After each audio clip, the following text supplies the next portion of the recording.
Tokyo Revengers एक time travel shonen anime है। इस वजह से इरेज्ड और स्टाइन्स गेट जैसे एनीमेस से अपने शुरुआती कुछ एपिसोड्स में काफ़ी कंपेयर हुआ, पर इसका प्लॉट और स्टोरी इन सब से काफ़ी अलग है। और जैसे जैसे ये एनीमे आगे बढ़ रहा है वैसे वैसे इसका प्लॉट सामने आता जा रहा है।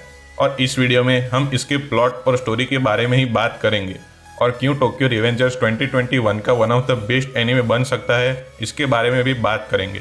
तो चलिए इस वीडियो को शुरू करते हैं।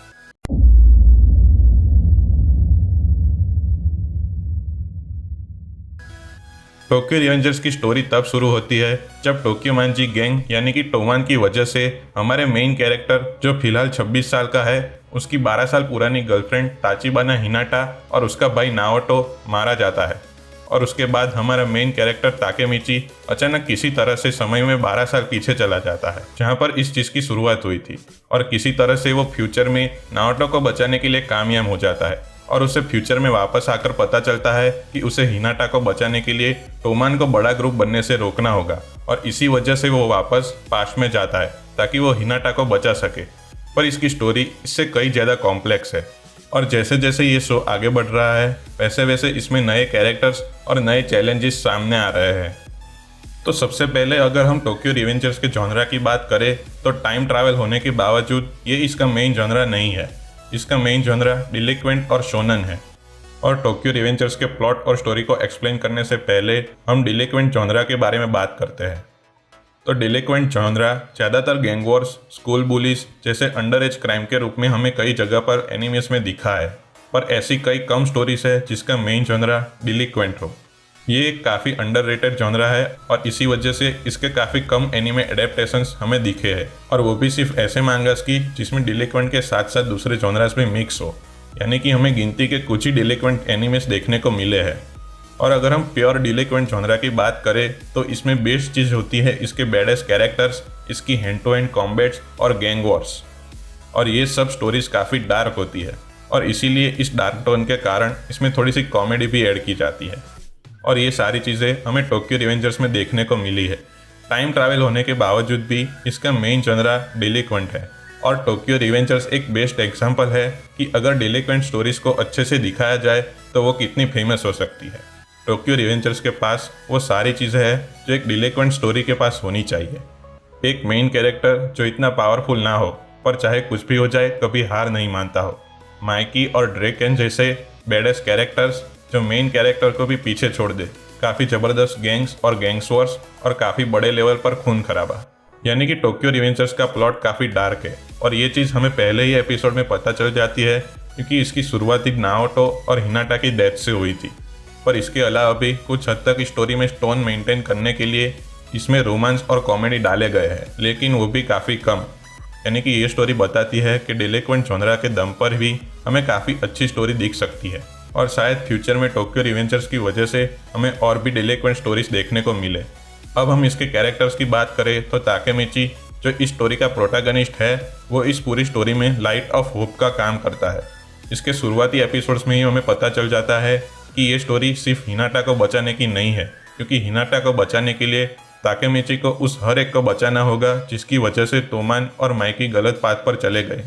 और इसके साथ भी जो इस स्टोरी का लाइट पार्ट है यानी कि कॉमेडी वो पूरी तरह से ताकेमिची ने संभाल रखी है और इसी वजह से उसका कैरेक्टर भी कुछ हद तक बिगाड़ दिया गया है। क्योंकि 26 साल के आदमी की हरकतें हमें 15 साल के बच्चों से भी ज़्यादा बच्चों जैसी लगती है।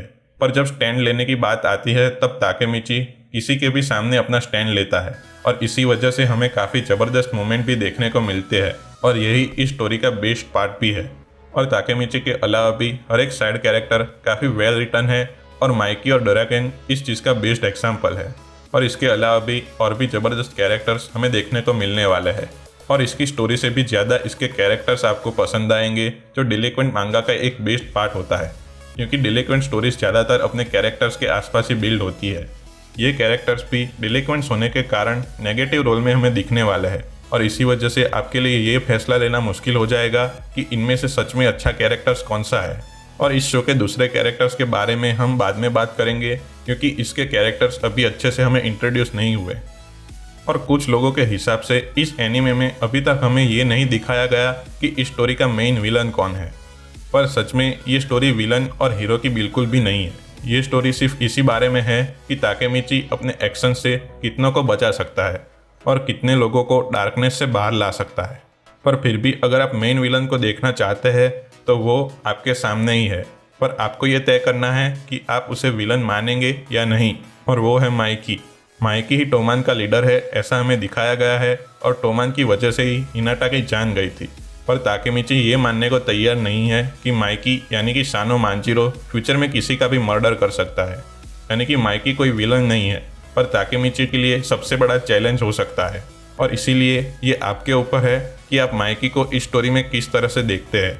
शायद आगे जाकर हमें दूसरे नेगेटिव कैरेक्टर्स दिख सकते हैं जो ताकेमिची के गोल में उसके आगे आ सकते हैं।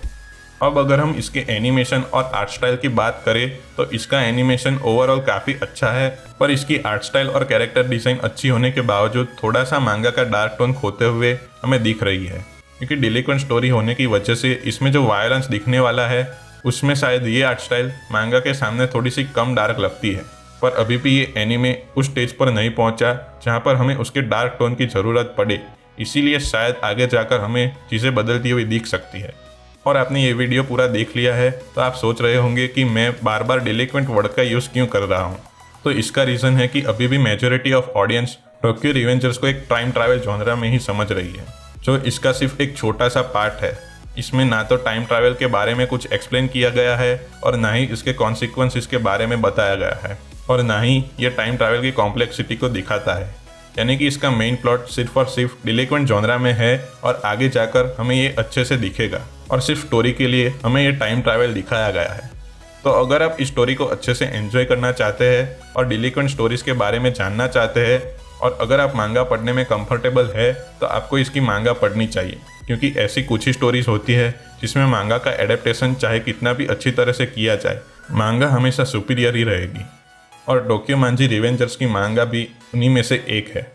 तो अगर आपको ये वीडियो अच्छा लगा है तो प्लीज़ इसे लाइक और शेयर करें, और ऐसे ही एनीमे रिलेटेड कंटेंट को देखने के लिए हमारे चैनल एनीमे ट्रैवर्सिंग को सब्सक्राइब करें। सो थैंक यू गाइस, मैं हूँ सिद्धांत मावाणी और मिलते हैं नेक्स्ट वीडियो में।